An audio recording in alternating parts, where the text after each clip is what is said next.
Hi, boys and girls. In this episode, we look at the topic analogies. At the end of this lesson, you should be able to define analogies, identify relationships used in analogies, and complete given analogies. Have you ever heard of an analogy?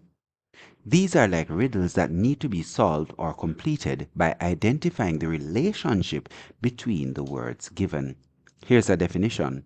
An analogy is a comparison between two things, and the comparison is used to determine the relationship between different sets of things. For example, bark is to dog as meow is to cat.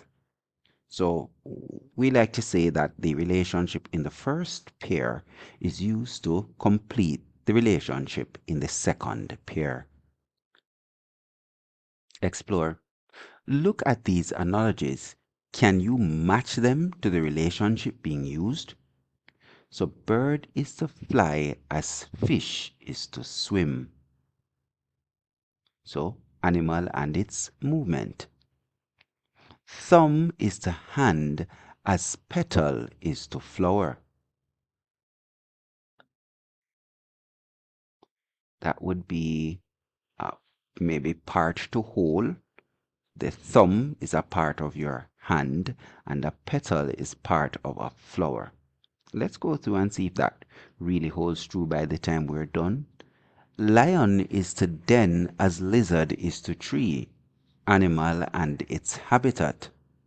Scissors is to cut as pen is to write, object and its action. Pants is to leg as hat is to head, clothing and body part. So everything matches up nicely there. An analogy is a comparison between two pairs of words. Analogies are used as a way of describing things by comparing it to something else. These things are often different sets of things but usually have something in common. There are many types of relationships used for analogies. Some of the common ones include synonyms, antonyms, cause and effect, animals and their young, animals and their habitats, animals and their sounds, worker and tool, worker and workplace, worker and product, tool and the action or use. To help you solve analogies, you must first identify the relationship between the given pair of words. Ask yourself the question, how are these two words related? Your answer should help you in identifying the relationship. You may also use both words in a sentence to show the relationship. They call this a bridge sentence. For example, cat is to kitten as bear is to. In this analogy, the given pair of words is cat and kitten. Ask yourself, how are a cat and a kitten related?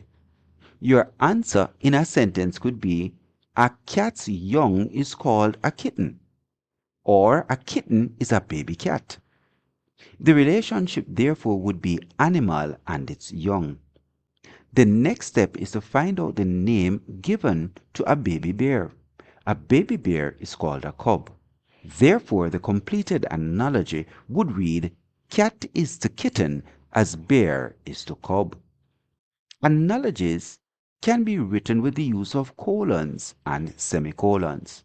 For example, cat is to kitten as bear is to cub. The colons represent the words is to, while the double colon represents the word as. Elaborate. Do you think you can create some analogies of your own? Work with a classmate or friend. Create 3 new analogies by comparing pairs of words and stating the relationships. You may verify with your teacher if the analogies were completed correctly or if the correct relationship was used. Write your analogy on the line provided. So, the analogy and the relationship. We have a few there to do. Evaluate. Complete the following analogies below. Say the relationship for each analogy. Author is to write as artist is to paint. Relationship, worker, and action. Heat is to summer as cold is to winter. So temperature and season would be the relationship. So in the season of summer, it is hot or there is heat, while in the season of winter, it is cold. Blanket is to soft as floor is to hard. In this relationship, we get examples of, so a blanket is soft while the floor is hard. Bats are to cave as humans are to houses. So bats live in a cave, humans live in houses. The relationship, uh, animal and its home. Okay. Rock is to heavy as feather is to. Okay, so we have here the rock is heavy, but a feather is light. So that would complete the analogy there. So in this episode, we were looking at analogies. You should be able to define analogies, identify the relationships used in analogies, and complete given analogies. Take care, and we'll see you in our next episode.